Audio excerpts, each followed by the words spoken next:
আল্লাহর কেউ দেখে নাই। বিশ্বনবী দেখছে না, বিশ্বনবীও দেখে নাই। বিশ্বনবীকে জিজ্ঞেস করা হলো, ইয়া রাসূলুল্লাহ আপনি কি আল্লাহর দেখছেন? বিশ্বনবী বললেন, নূরুন আন্না আরাহু, উনি তো নূর, দেখবো কেমনে? পর্দার অন্তরাল থেকে কথা বলেছেন, যা পাওয়ার সব পেয়েছেন, নিয়ে আবার দুনিয়ায় নেমে এসেছেন। চিল্লায় এখন ঠিক কিনা? আফনান, আপনি জানতে চেয়েছেন মহানবী সাল্লাল্লাহু আলাইহি ওয়াসাল্লামের মেরাজে কি আল্লাহ তাআলাকে দেখেছিলেন? আল্লাহ সুবহানাহু ওয়া তাআলাকে তিনি দেখেছিলেন কিনা এ নিয়ে সাহাবীদের মধ্যেই মতপার্থক্য রয়েছে। বিশুদ্ধ মত হলো তিনি আল্লাহ সুবহানাহু ওয়া তাআলাকে সরাসরি চর্মচক্ষু দিয়ে দেখেননি। তিনি জিবরিলকে দেখেছেন এবং আল্লাহর সাথে তার কথোপকথন হয়েছে। যদিও এই বিষয়গুলো কোরআনে কারীমের আয়াত থেকে দুইটাকেই বোঝার মতো আপনার সুযোগ রয়েছে, এই জন্য সাহাবীদের ভিতরে নিয়মিত পার্থক্য ছিল। বলতে পারতো না আল্লাহরে দেখে সব ভুলে যাইব, আল্লাহরে দেখলে কিছু মনে থাকে? আরে জান্নাতি জান্নাত ভুলে যাবে আল্লাহর এক নজর এক ঝলক দিদার প্রাপ্তির পরে। এটা হাদিস শরীফেও আছে। জান্নাতীরা যখন রবে রাতের অন্ধকারে রব্বুল আলামিন ভাসমান সেই সুবহান, তিনি তার হাবিবকে, তার রসুলকে, তার বান্দাকে রাত্রিকালীন ভ্রমণে করাইলেন। রব্বুল আলামিন এবং রাহমাতাল লিল আলামিনের মিলন হইল, মেরাজ শরীফ হইল। সেই জন্য আল্লাহর হাবিব মেরাজ শরীফে গমন করেন।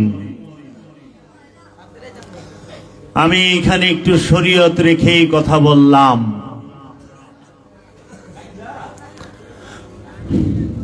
আল্লাহর হাবিব মেরাজ শরীফে গেলেন। রব্বুল আলামিন কুরআনুল কারীমে মেরাজ শরীফ সম্পর্কে 19টি আয়াতের মধ্যে এই মেরাজ শরীফের ঘটনাকে বর্ণনা করেছেন। মেরাজ শরীফ নিয়ে 19টি আয়াত আছে কুরআনুল কারীমে।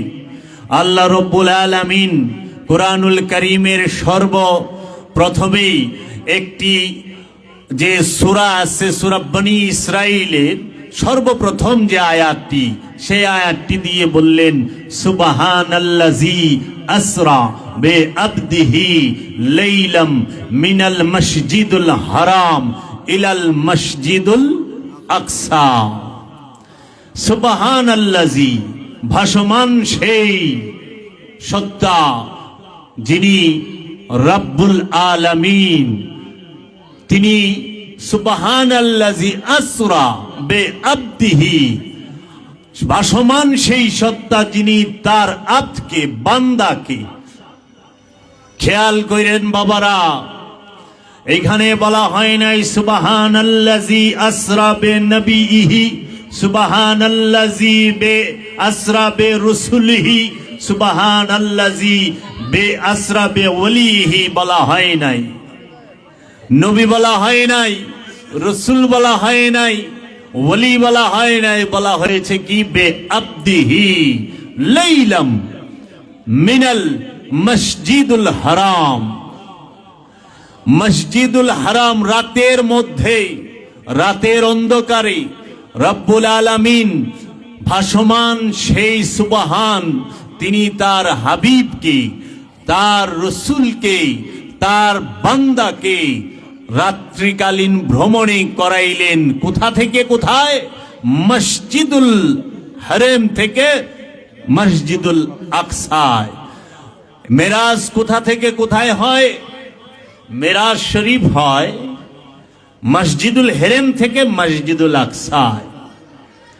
মসজিদুল হারাম থেকে মসজিদুল আকসায় গেলেই মেরাজ। সেই মসজিদুল হারাম এবং মসজিদুল আকসা, সেইটি কি এই জাগতিক, এই পৃথিবীর যে ভৌগোলিক সীমারেখার মধ্যে আমরা যে দেখি সৌদি আরবের মক্কা নগরীতে মসজিদুল হারাম, এবং এই আরব রাষ্ট্রে ফিলিস্তিন এবং ইসরায়েল, বর্তমান ইসরায়েলে যে মসজিদুল আকসা, এই দুইয়ের ভ্রমণের বোঝানো হয়েছে না এর ভিতরে হাকিকি কোন রূপ আছে? নিশ্চয়ই হাকিকি রূপ আছে। সেই মসজিদটি কি আমরা মেজাজিও মানতে পারি? মসজিদুল হারাম কাবা শরীফ থেকে মসজিদুল আকসা, মুসলমানদের আরেক কেবলা মসজিদুল আকসা, সেইখানে তাই আল্লাহর হাবিবকে জিজ্ঞেস করা হলো, ইয়া রসুল আল্লাহ, ইয়া হাবিব আল্লাহ, মসজিদুল হেরেম থেকে মসজিদুল আকসার দূরত্ব কতখানি? তখন আল্লাহর হাবিব বললেন, মসজিদুল হেরেম থেকে মসজিদুল আকসার দূরত্ব 40 বছর। 40 বছরের পথ। কিন্তু আমরা যদি দেখি ভৌগোলিক সীমারেখায় আমরা যদি একটু মাপি, তাহলে আপনার মসজিদুল হেরেম থেকে যদি পায়ে হেঁটেও যায়, তাও ফিলিস্তিনের মসজিদুল আকসার মধ্যে যাইতে 3-4 মাসের বেশি সময় লাগবে না। কিন্তু আল্লাহর হাবিব বললেন 40 বছর। অবশ্যই এইখানে রহস্য জগতের কোনো ইঙ্গিত বহন করছে, অবশ্যই এইখানে সিনার এলেমের ইঙ্গিত বহন করছে, অবশ্যই এখানে ইলমে লাদুনির জ্ঞানের কথা ইশারা করা হয়েছে। এই মেরাজ শরীফ আল্লাহর হাবিবের সাথে আল্লাহর রব্বুল আলামিনের কি হয়েছে? মিলন হয়েছে, বাসর হয়েছে, মিলন হয়েছে।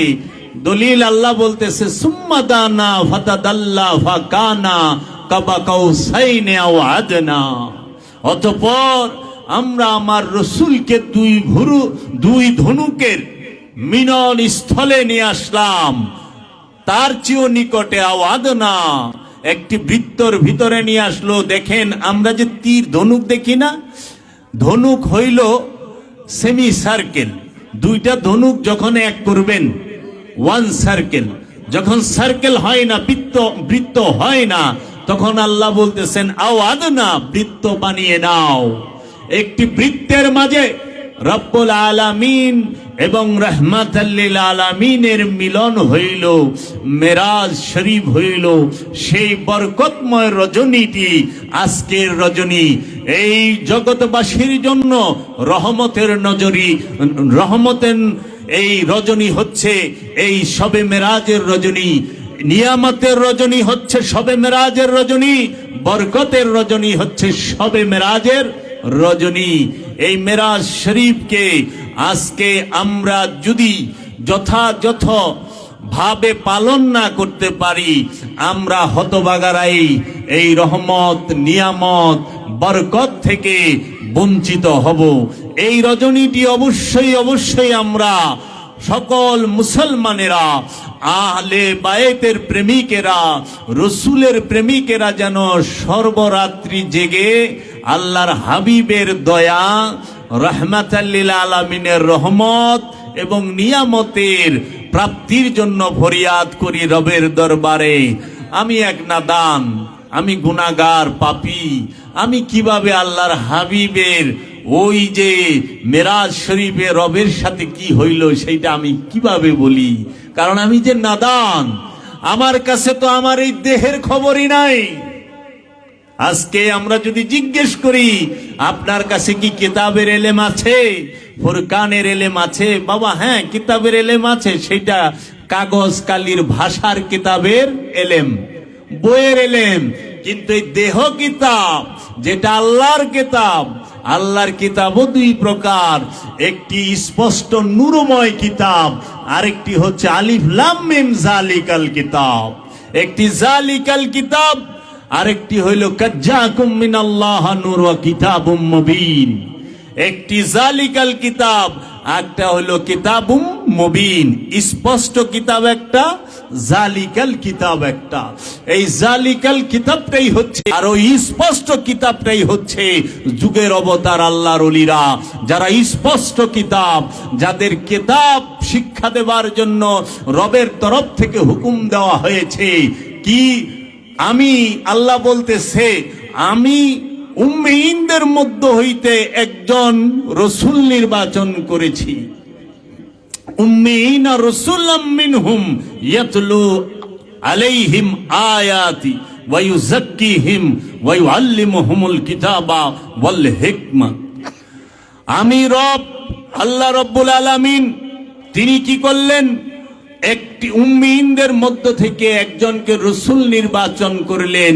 কেন নির্বাচন করলেন? সেই রসুল আমাদের মতো নাদানদেরকে, আমাদের মতো এই অজ্ঞদেরকে, আমাদের মতো জ্ঞানহীনদেরকে আল্লাহর রসুল আয়াত তিলাওয়াত করে শিক্ষা দেবেন, আয়াত তিলাওয়াত করবেন।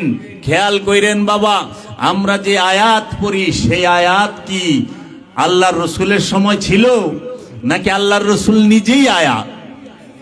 আল্লাহর রসুল নিজেই আয়াত, ঈসা রুহুল্লাহ নিজেই আয়াত, রবের তরফ থেকে আগত আয়াত লিল আলামিন, জগৎ সমূহের জন্য আয়াত হচ্ছে মুসা কালিমুল্লাহ, নূহ নবিউল্লাহ, আদম সফিউল্লাহ, তারা সবাই হচ্ছে আল্লাহর আয়াত, আল্লাহর নিদর্শন এবং আল্লাহর পক্ষ থেকে আগমনকৃত স্পষ্ট কিতাব।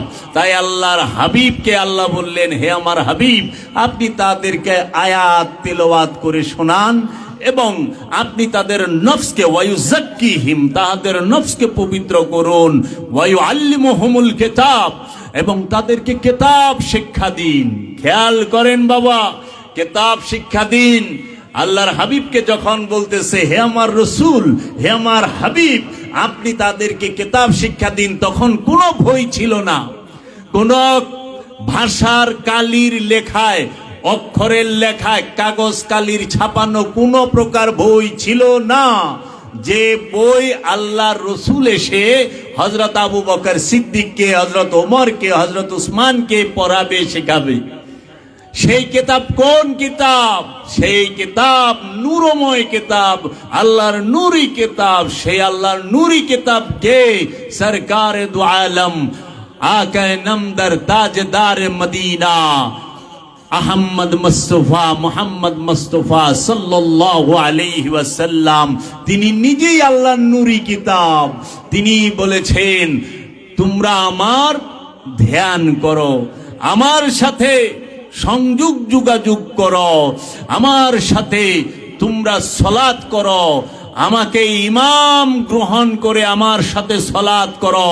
এই সালাত করতে করতেই তুমি আমানু থেকে মুসল্লি হবা, মুসল্লি থেকে তুমি মুহসিনিন, মুত্তাকি এবং মুমিন হবা।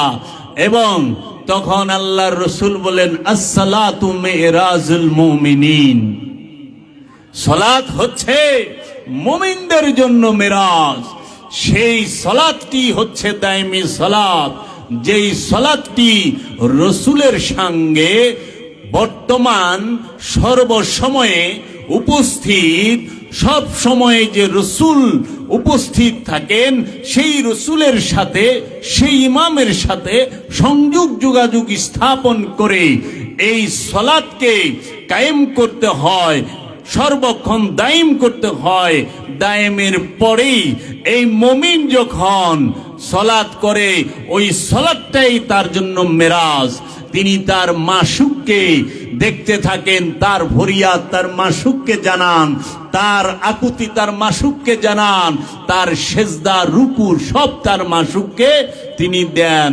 এর জন্য বাবা, আল্লাহর রাসূল আসলেন কিতাব শিক্ষা দেবার জন্য। সেই কিতাবটি আল্লাহর রসুলের নূরের দেহ মুবারক, চেহারা মুবারক। এই নূরের চেহারা মুবারক এবং দেহ মুবারকের ধ্যান যারা করে, যাহারা তাহাদের মধ্যে রসুলের গুণ, রসুলের জ্ঞান এবং রসুলের আদর্শ, রসুলের চরিত্র নিজের কলবের মধ্যে নিয়ে নেয়, তখনই সে কিতাব পাঠ করা শুরু করে। এরপরে আল্লাহ বলতেছেন, ওয়াল হিকমাতা, যখন আপনার মধ্যে কিতাবের জ্ঞান আসবে, তখন রসুল আপনাকে হিকমত দান করবে। হিকমত মানে কি? অনেকে বলে জ্ঞান। সেটা কোন জ্ঞান? জ্ঞানও দুই প্রকার। একটা হচ্ছে নলেজ, তথ্য।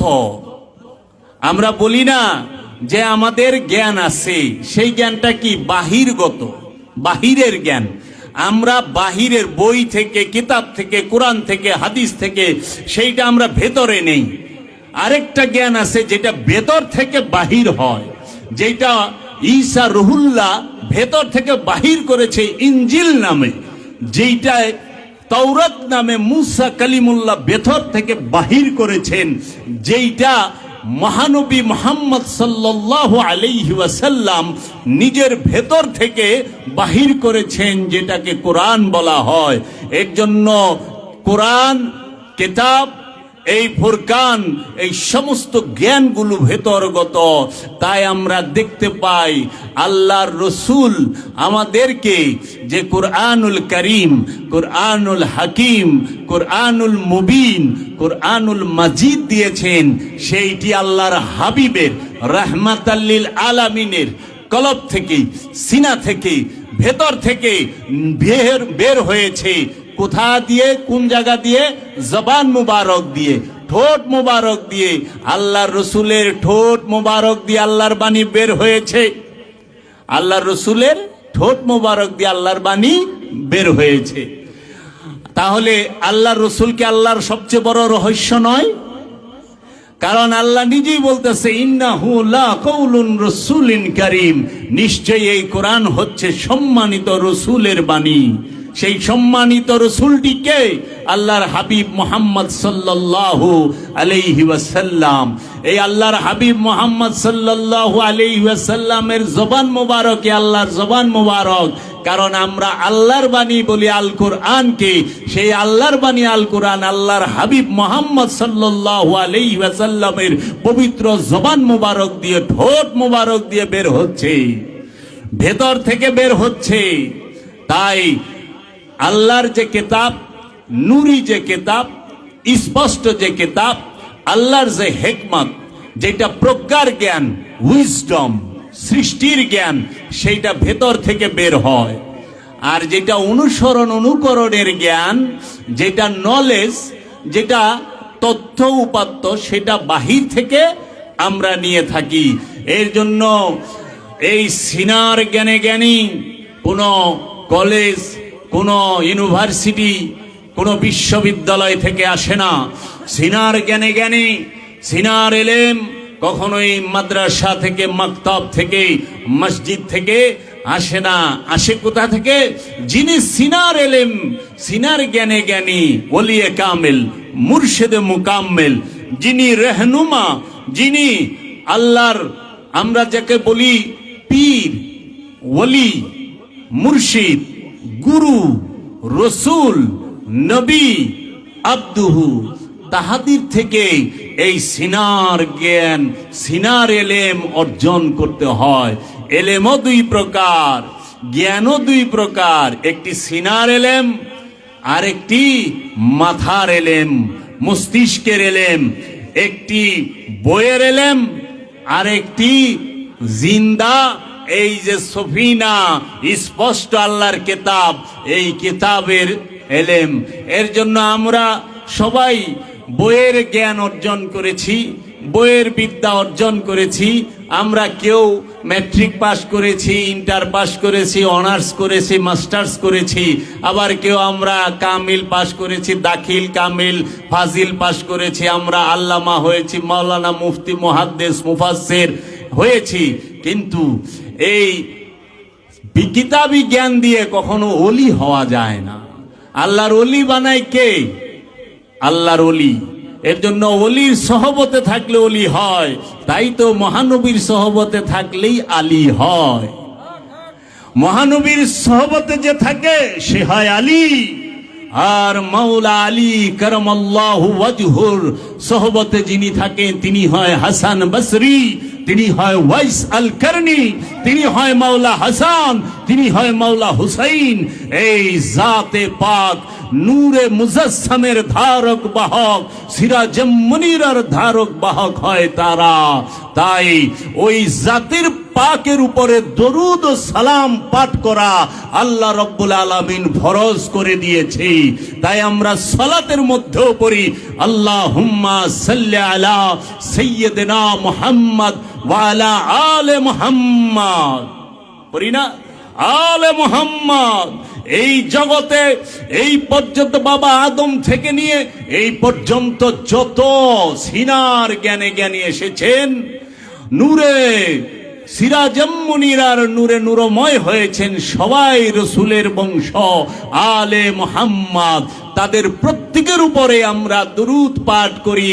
আল্লাহুম্মা সাল্লি আলা সাইয়্যিদিনা মুহাম্মদ ওয়া আলা আলি মুহাম্মদ কামা সাল্লাইতা আলা ইব্রাহিম ওয়া আলা আলি ইব্রাহিম ইন্নাকা হামিদুম মাজিদ। কি সুন্দর! কার উপরে দরুদ পাঠ করতে বলেছেন? রসুলের বংশের উপরে। শুধু রসুলের উপরে দরুদ পাঠ করলে হবে না, রসুলের বংশের উপরে দরুদ পাঠ করতে হবে। তাই বাবাজান, আল্লাহর রসুলের জিয়ারতের আগে মাওলা আলীর জিয়ারত করতে হবে। কেন? মাওলা আলী আনা মদিনাতুল ইলমি আলিউ বাবাহা। আমি, আল্লাহর রসুল বলেছেন, আমি এলেমের শহর, আলী হচ্ছে তার দরজা।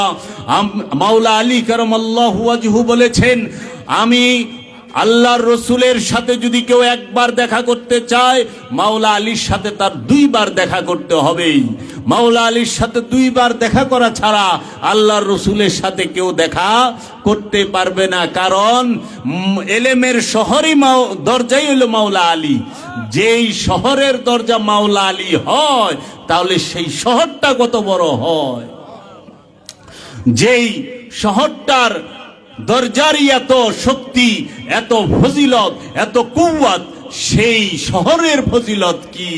তাই মাওলা আলীর সাথে দেখা করে দরজা দিয়েই তো প্রবেশ করবেন রসুলের কাছে যাইতে, তাই নয় কি?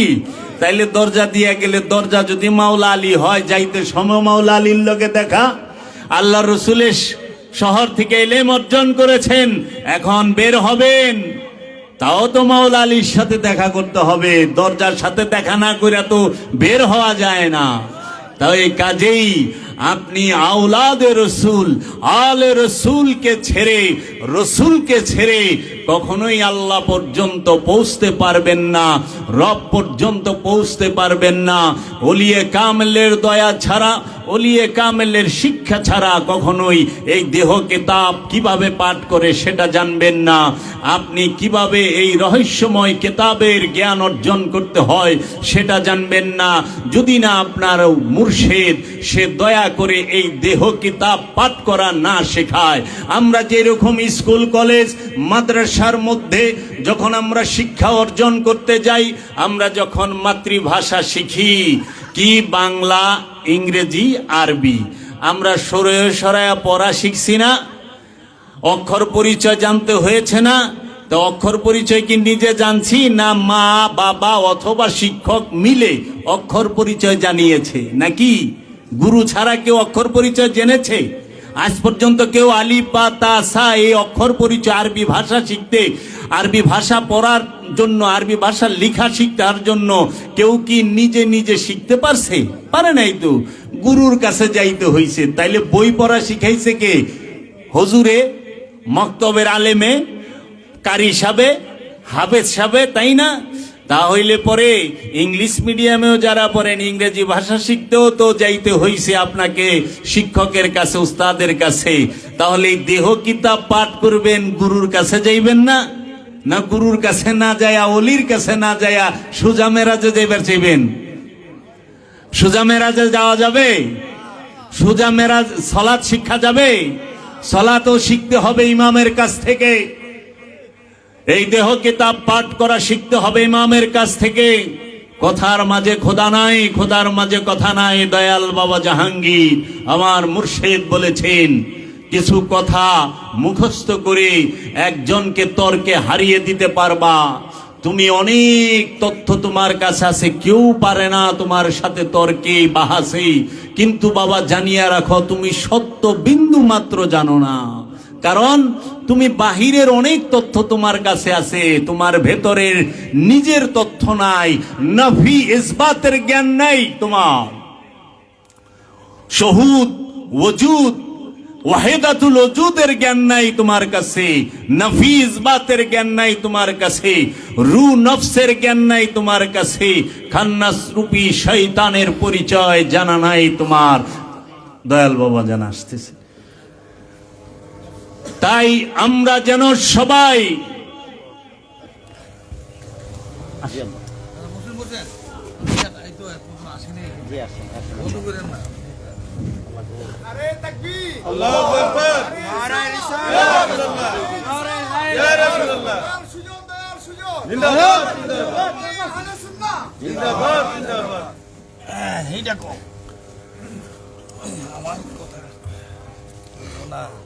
তাই গুরুর কাছ থেকে, মুর্শিদের কাছ থেকে, আচ্ছা আমি গুরু গুরু বললে কি আপনাদের শুনতে কষ্ট হয় মনে হয় একটু, না?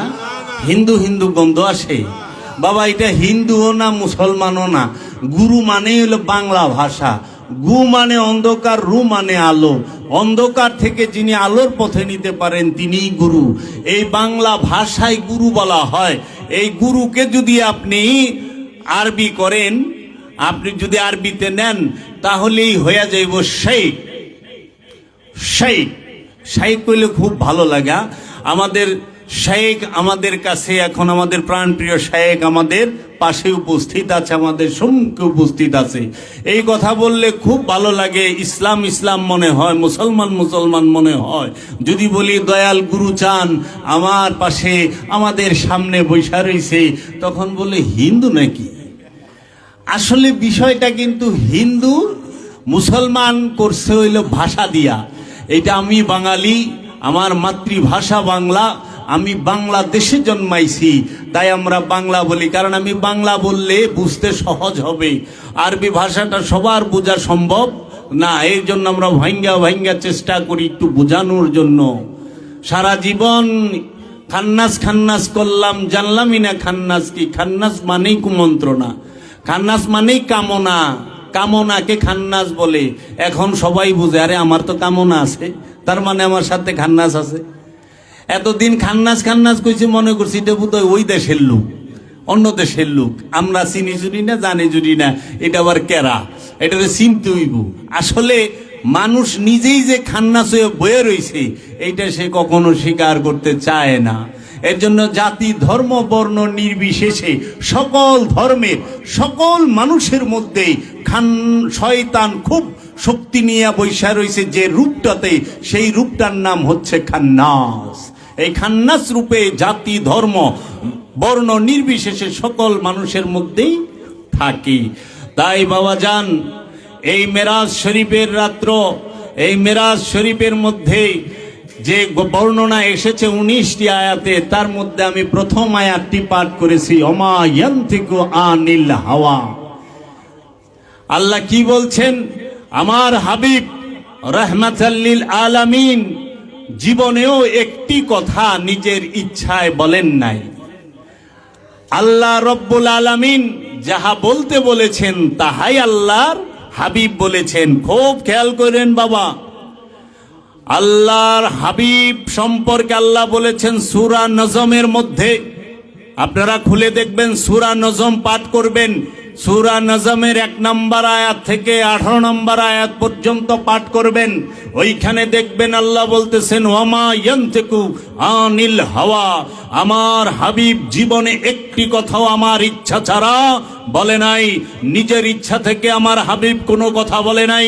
নিজের ইচ্ছা থেকে আমার হাবিব কোনো কথা বলে নাই। নিজের ইচ্ছা থেকে আমার হাবিব কোনো কথা বলে নাই।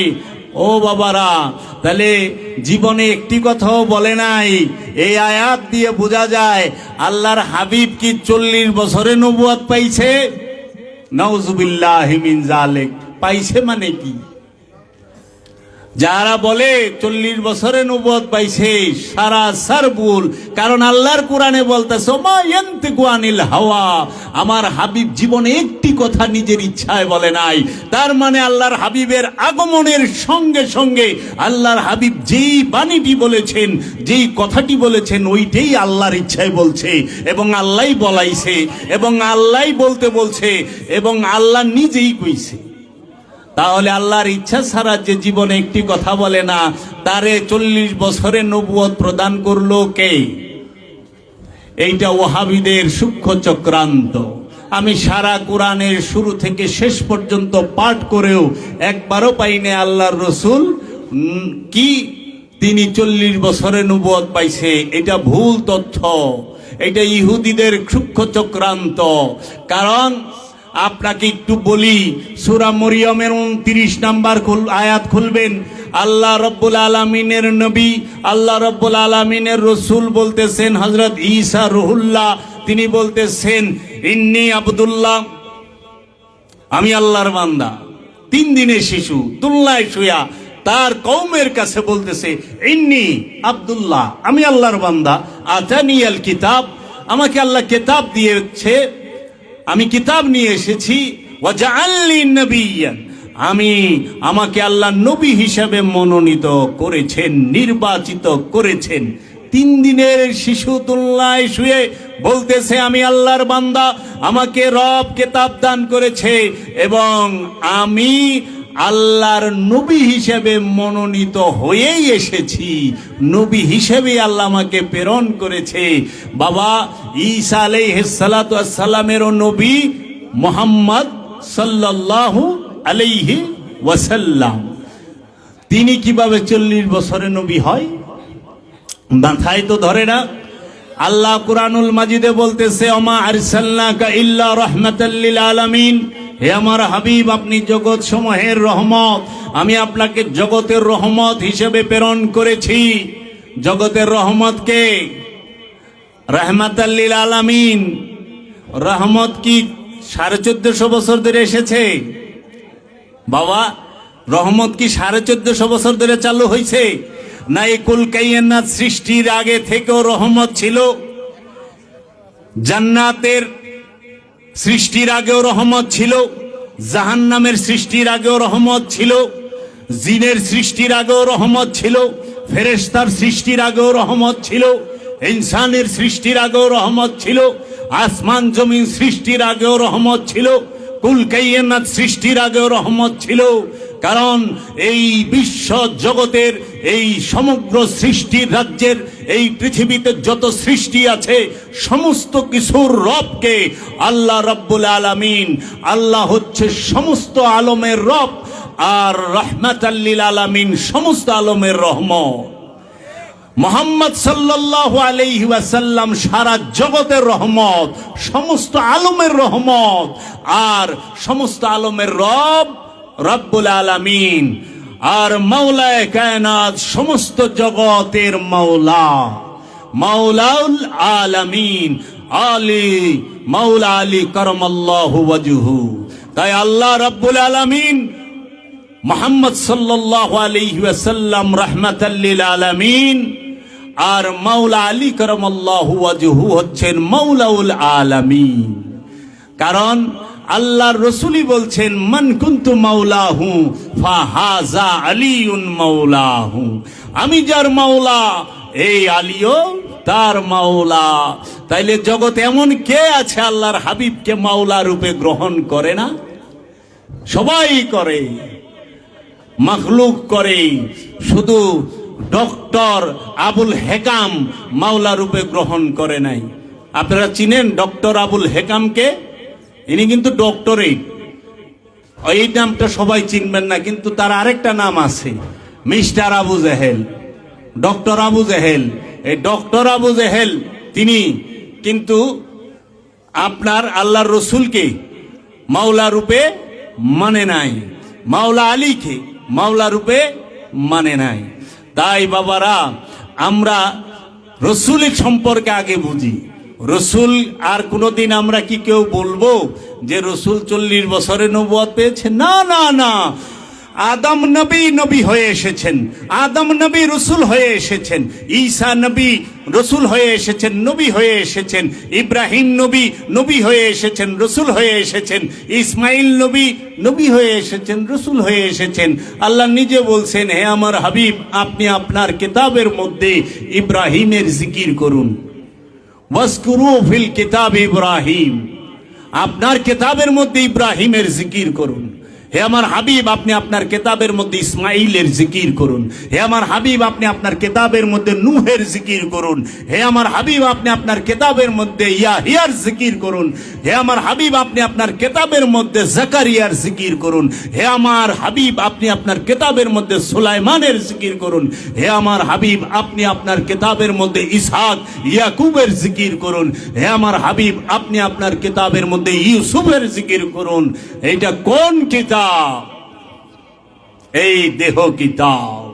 কারণ আল্লাহর হাবিব ঈসা রুহুল্লাহর পরিচয় দিয়েছেন, এর জন্য আমরা ঈসা রুহুল্লাহর পরিচয় পেয়েছি। দূরত্ব কতখানি আল্লাহর হাবিব আর ঈসা রুহুল্লাহর আগমনের যে তফাৎটা, ডিফারেন্সটা 570 বছর।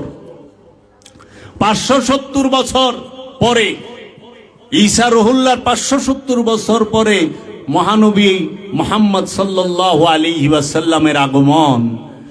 তারও হাজার হাজার বছর আগে মুসা নবীর আগমন, তারও আগে অন্যান্য নবীদের আগমন। এত আগে যে নবীগণ আগমন করেছে, সবার নাম আল্লাহর রসুল জানলো কিভাবে? রব জানিয়েছেন রসুলকে। রব আর রসুল একে আরেকজনের আশেক মাসুক, একজনের রূপ একজনকে দেখলে আরেকজনকে দেখা হয়। কারণ আল্লাহ নিজে বলে দিছে, হে আমার হাবিব, আপনি আমার চেহারা। রসুলের চেহারা আল্লাহর চেহারা, রসুলের হাত মুবারক আল্লাহর হাত মুবারক, রসুলের জবান মুবারক আল্লাহর জবান মুবারক, রসুলের পা মুবারক আল্লাহর পা মুবারক, রসুলের ইচ্ছা মুবারক আল্লাহর ইচ্ছা মুবারক। রসুল হাত দিয়ে কঙ্করে নিক্ষেপ করে, আল্লাহ বলে অমা রামাইতা ইজ রামাইতা ওয়ালাকিন্নাল্লাহ রামা। হে আমার হাবিব, আপনি কঙ্কর নিক্ষেপ করেন নাই, আমি আল্লাহ কঙ্করে নিক্ষেপ করেছি। তাহলে বাবা, আমরা আল্লাহর হাবিবের হাত মুবারক, পা মুবারক, চেহারা মুবারক, দৃষ্টি, জবান সমস্ত কিছুই যদি কোরআন থেকে দলিল পাই যে আল্লাহ এবং আল্লাহর রসুলের মোহাব্বত, ভালোবাসা, প্রেম আমাদের মতো ছোট মানুষদের মাপার ফিতা যোগ্যতা নাই। এখন আমাদের সমাজের মধ্যে কিছু মানুষ অজ্ঞতাবশত তারা লামুকামের খবরও কয়। আল্লাহ রব্বুল আলামিন আরশ মহল্লায় ছিলেন, সেখানে আল্লাহর হাবিব বুরাকে চড়ে মেরাজ শরীফে গিয়েছেন। সেইখানে গিয়ে আল্লাহর চেহারা মুবারক সরাসরি দেখেন নাই, সেখানে একটি পর্দা ছিল। তো জিজ্ঞাইলাম, বাজান পর্দা কি আপনি টানায় দিয়েছিলেন? লামুকামের খবর আপনি কইতেছেন কেমনে? নাসুদ, মালাকুত, জাবরুত, লাহুত, জাবরুত মুকামে যে যায় সেই আল্লাহর ওলি হয়, আর লাহুতে যে যায় সে আল্লাহর আব্দুহু হয়। লাহুত মুকামের রাজ্যের ওলি পাওয়া মুশকিল। লাহুত মুকামের ওলির চেহারা মুবারক দেখলে জীবনের গুনাহ ঝইরা যায়, জীবনের গুনাহ থাকবো না। লাহুত রাজ্যের আল্লাহর ওলির চেহারার দিদার যদি হয়, ওইতে পাওয়া যায় না বাবা। লাহুত রাজ্যের ওলি যিনি, তাহাকেই বলা হয় হযরত খিজির আলাইহিস সালাতু ওয়াস সালাম, যার দিদারের জন্য আল্লাহর পয়গম্বর মুসা কালিমুল্লাহ, আল্লাহর রসুল মুসা আলাইহিস সালাতু ওয়াস সালাম রবের দরবারে ফরিয়াদ করেছে, ইয়া রব্বে কাবা, ওগো আমার রব, আমি সেই আব্দুহুর দিদার, সেই আব্দুহুর চেহারা মুবারক দেখব, সেই আব্দুহুর সাক্ষাৎ নেব, আমাকে যদি বলেন। আল্লাহ বললেন, 2 সমুদ্রের মিলন স্থলে তার দেখা পাইবা। মুসা কালিমুল্লাহ সেই আল্লাহর আব্দুহু পর্যায়ের ওলিকে দেখার জন্য তার এক সঙ্গী ইউসা ইবনে নুনকে নিয়া সেই 2 সমুদ্রের মিলন স্থলে সাক্ষাতের জন্য মাইলকে মাইল হাঁটার পরে যখন ক্লান্ত হয়ে গেছে, ভাজা মাছ নিয়ে গেছিল, সেইটা জীবিত হয়ে চলে গেছে, ওইখানেই ঘুইরা এসে দেখে আল্লাহর আব্দুহু দাঁড়ায় রইছে। আল্লাহর আব্দুহুকে দেখার জন্য তামান্না করে আল্লাহর নবী, আল্লাহর আব্দুহুকে দেখার জন্য ইচ্ছা প্রকাশ করে আল্লাহর নবী, আল্লাহর আব্দুহুকে দেখার জন্য ইচ্ছা পোষণ করে, ইচ্ছা প্রকাশ করে রবের কাছে আল্লাহর রসুল। আর আমি এত হতবাগা, এত নাদান, আমার মতো নাদান হতবাগার কে আছে এই জগতে? আল্লাহর আব্দুহুকে দেখার জন্য একদিনের তরেও রবের দরবারে হাত উঠায়া বললাম না, ও রব্বুল আলামিন, তোমার যে খাস বান্দা, যে তোমার দিকে তাকাইলে তুমি তার ইচ্ছা মতো বৃষ্টি বর্ষণ করো, যে তোমার দিকে তাকাইলে তুমি তার ইচ্ছা মতো, যার সন্তান নাই তাকে সন্তান দাও, যার বেমার আছে তার বেমার তুমি দূর কইরা দাও, যার অভাব আছে তার অভাব দূর কইরা দাও, যে রোগ আক্রান্ত, যার মধ্যে খান্নাস রূপী শয়তান প্রকটভাবে বসে আছে, সেই আব্দু যদি এক মুহূর্তে ইচ্ছা করে আমি অদমের মতো মানুষকে এই নফস থেকে খান্নাস রূপী শয়তানকে তাড়িয়ে দিতে পারে এবং সে তাকে এই সিদরাতুল মুনতাহা পার করে লাহুত রাজ্যে নেওয়ার ক্ষমতা রাখে, সেই আল্লাহর আব্দুকে একদিনের তরেও দেখার মনোবাসনা আমরা কখনোই করলাম না। আমরা শুধু চাই আল্লাহ আমাকে জান্নাত দাও, আল্লাহ আমাকে জান্নাত দাও। আবার ও ভাইয়ের আমার, জান্নাত সিদরাতুল মুনতাহার নিচে থাকে, জান্নাত সৃষ্টি, আর আল্লাহ আব্দুহুল্লাহ মাকানে থাকে, আল্লাহ আব্দুহুল্লাহ মাকানে নিয়ে যাওয়ার ক্ষমতা রাখে। আল্লাহর জগতে, এই সৃষ্টি জগৎ, রহস্য জগতের মধ্যে সর্বশ্রেষ্ঠ যে জ্ঞানী, সর্বশ্রেষ্ঠ রহস্যের জ্ঞানী যে জ্ঞানী, তাকেই বলা হয় আল্লাহর আব্দুহু।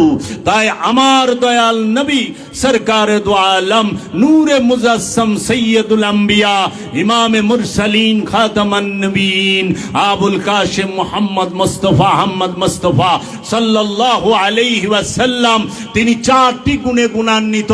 সর্বপ্রথম আমার দয়াল রসূল, তিনি নবী, তিনি রসূল, তিনি ওলি, তিনি আব্দুহু।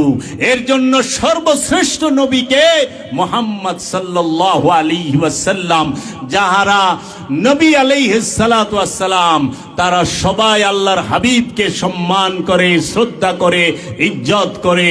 তো কাজেই বাবা জান, আমি যেখানে আছি সেইখানকার খবর বলা ভালো নাকি? আমাদের তামান্না কি থাকবে, ফরিয়াদ কি থাকবে? ইহদিনাস সিরাতাল মুস্তাকিম সিরাতাল লাযিনা আন'আমতা আলাইহিম। ও আমার রব, আমাকে একমাত্র সঠিক পথ দান করেন, তাদের পথ যাহারা আপনার নিকট পথভ্রষ্টও নয়, বিপথগামীও নয়, যাহারা আপনার কাছ থেকে নিয়ামত প্রাপ্ত, পুরস্কার প্রাপ্ত। আল্লাহর কাছে পুরস্কার কে পেয়েছেন? আল্লাহর কাছ থেকে কি পুরস্কার পায়? আল্লাহর দিদার হচ্ছে সবচেয়ে বড় পুরস্কার। এই জগতের সবচেয়ে বড় পুরস্কার কি? আল্লাহর দিদার, রবের দিদার। জান্নাত এটা সবচেয়ে বড় পুরস্কার নয়, সবচেয়ে বড় পুরস্কার হচ্ছে রবের দিদার। তাই রবের দিদার হচ্ছে পুরস্কার। এই রবের দিদার কে পায়? রসুলগণ। আনামাল্লাহু আলান নবিয়িনা ওয়াস সিদ্দিকিনা ওয়াস শুহাদায়ে ওয়াস সালিহিন। আল্লাহর রবের পুরস্কার পায় কে? নবীগণ, রসুলগণ, সিদ্দিকিন, সালিহিন, শুহাদা, ইনারা। তাই বাবা জান, আমরা কি করব? এই মেরাজ শরীফে আমরা যাওয়ার জন্য, মেরাজ যেন আমাদের মধ্যে হয়, তার জন্য আমরা আল্লাহর আব্দুহুর দিদারের আশা করব। সেই আব্দুহু থেকে সলাতের শিক্ষা নিয়ে, সিয়ামের শিক্ষা নিয়ে, হজের শিক্ষা নিয়ে, কুরবানির শিক্ষা নিয়ে, জাকাতের শিক্ষা নিয়ে, আমলে সালেহার শিক্ষা নিয়ে আমরা যেন ওই আব্দুহুর মাধ্যমে আমরা সেই মেরাজ শরীফে যাওয়ার মতো রহমত প্রাপ্ত হই, নিয়ামত প্রাপ্ত হই। দেখুন, মেরাজ শরীফে গিয়ে 5 ওয়াক্ত নামাজ নিয়ে আসলেন। সমাজে প্রচলিত বলা হয় না 50 ওয়াক্ত থেকে 5 ওয়াক্ত। এখন যদি জিজ্ঞেস করা হয় এটা কোথায় পাইলেন, জানেন এটা সর্বপ্রথম কে বর্ণনা করে? যিনি বর্ণনা করে তার নাম আল্লামা জামাখশুরি। তার তাফসিরের নাম তাফসিরে কাশাফ। আল্লামা জামাখশুরি ছিলেন মুতাজিলা ফিরকার একজন অনুসারী। আপনি একটু চিন্তা করেন তো, আল্লাহকে দেখার পরে, রবকে দেখার পরে আপনার কাছে যদি রোগের কথা মনে পড়ে আপনার, তাহলে আপনার কাছে কি আল্লাহ বড় না রোগ বড়? হ্যাঁ, আল্লাহ বড় না রোগ বড়? আল্লাহর দিদার পাওয়ার পরে, রসুলের দিদার পাওয়ার পরে রসুলের কাছে যায় যে বলে আমার সবচেয়ে বড় রোগ, তার কাছে রসুলের দিদার বড় না রোগ বড়? বাবা, আল্লাহর না, তার কাছে রোগ বড়। যে আল্লাহর সামনে যায় অভাবের কথা কয়, তার কাছে আল্লাহর থেকে অভাবটা বড়। কারণ সে যদি তার কাছে আল্লাহর দিদারটা সবচেয়ে বড় হইতো, তাহলে সে কিন্তু আল্লাহকে ওই অভাবের কথা বলতে পারতো না। আল্লাহরে দেখে সব বুঝলে যাইব। আল্লাহরে দেখলে কিছু মনে থাকে? আরে জান্নাতি জান্নাত বুঝলে যাবে আল্লাহর এক নজর, এক ঝলক দিদার প্রাপ্তির পরে। এটা হাদিস শরীফেও আছে। জান্নাতীরা যখন রবের একটা ঝলক দেখবেন, তখন জান্নাতটাও ভুলে যাইব। এক ঝলক কাফি হ্যায় উমর ভর কে লিয়ে। আল্লাহর দিদার প্রাপ্তির পরে পৃথিবীতে কোনো ওলি আল্লাহ তার ঘর সংসারের কথা মনে রাখে নাই, সহায় সম্পদের কথা মনে রাখে নাই, আমার চোখে পড়ে নাই। এর জন্য দেখবেন অনেক ওলি আল্লাহ সংসারেও ছিল কিন্তু না থাকার মতো, আবার অনেক আলী আল্লাহ মজ্জুব হালে তারা সংসার থেকে, ঘর থেকে বের হইয়া পোশাক আশাক অনেক সময় ছাইরা দিছে, তারা তাদের মতো মস্ত হালে রয়েছে। কিন্তু বিশ্বাস করেন, ওই মজ্জুব যাহা চাইছে আল্লাহ তাহাই কইরা দিছে। ওই মজ্জুব যদি চাইছে তাহাই করে দিছে। এমনও দেখা গেছে অনেক আল্লাহর ওলিদের কবর মুবারক ভেঙে যাওয়ার পরও তাদের দেহটা পর্যন্ত মাটিতে খায় নাই, কারণ তারা কামালিয়াত হাসিল করেছেন, আল্লাহর বান্দায় পরিণত হয়েছেন।